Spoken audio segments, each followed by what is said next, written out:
Let's say I love a song. Is that what I love? Or do I love what happened when certain people arranged and recorded it?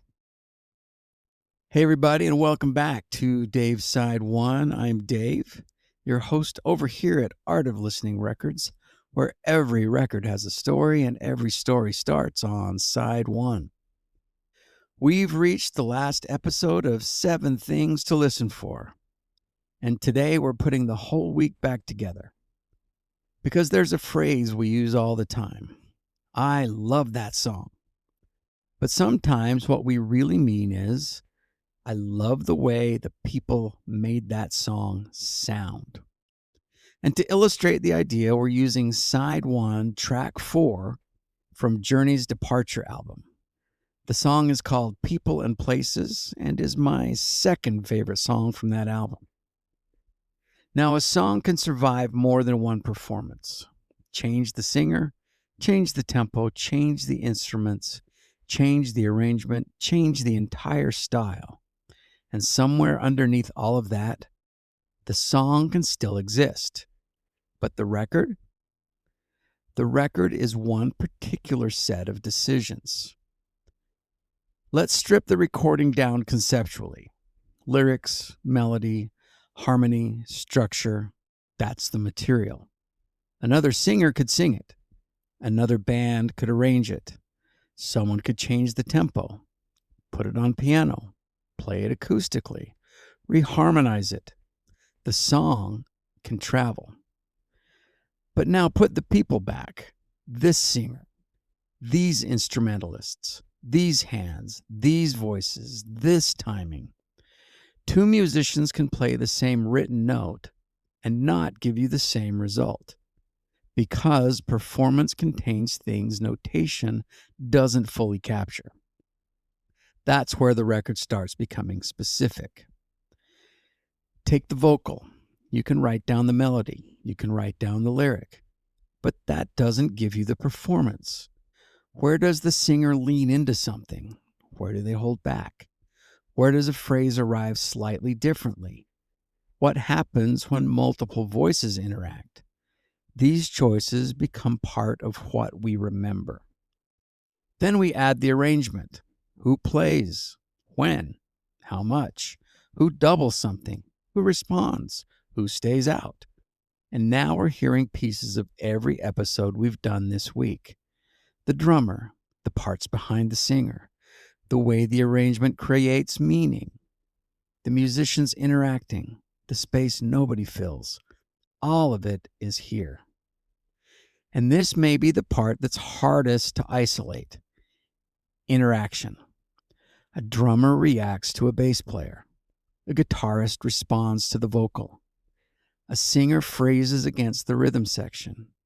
One player leaves a space, and somebody else uses it. That's not 5 separate performances. That's a band. Then there's the sound of the recording itself. How close does the vocal feel? How large do the drums feel? Where does the guitar sit?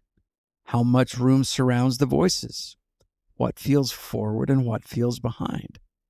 Again, you don't need to know how the engineer created it. Just listen to the result. And that brings me to people and places.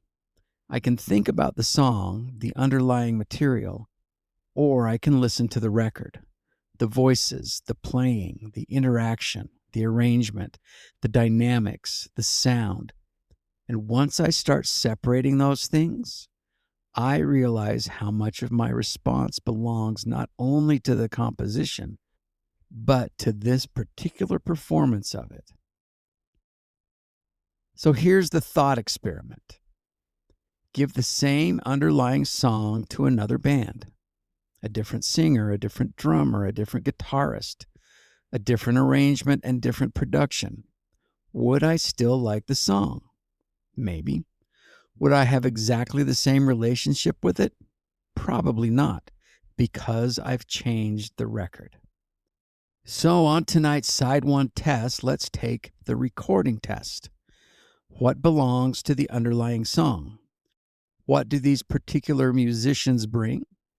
What decisions determine how the song unfolds? What makes this recording feel like this recording? If I changed the last three, would I feel the same way? That's the recording test. So try this tonight. Pick a song you love, preferably one you've known for years. Then ask yourself, do I love the song, or do I especially love this recording of the song? Try imagining another voice, another tempo, another drummer, another arrangement. And if the feeling changes, you've found something the recording is contributing. So here's my verdict. That's what People and Places gives me for this final exercise. The song matters, but so do the people. The voices, the playing, the arrangement, the interaction, the sound. The song gives musicians something to perform. The record preserves what happened when they did. So now on tonight's Side 1 spin, what's a song you love specifically because of one particular recording? Maybe somebody else covered it. Maybe you've heard alternate versions. Maybe you've even heard the songwriter perform it differently. But there's one recording that is the song in your head. Come back and tell me the artist, tell me the song, and tell me what that recording has that the others don't. And that's 7 things to listen for. We listen for identity, the drummer, everything behind the singer, the arrangement telling the story, the rhythm section locking together, the space between the notes, and finally, the whole recording. Because the point of active listening isn't to tear music apart, it's to hear more when we put it back together. And next week, we pull the proverbial camera back. We've spent 7 episodes listening inside the recording. Now we're going to listen to how recordings become album sides. Well, that's it for today's Side 1. Thanks again for spending a little time with me. Please keep that needle in the groove and keep finding new things in records you thought you already knew. This is the art of listening. We will talk to you tomorrow.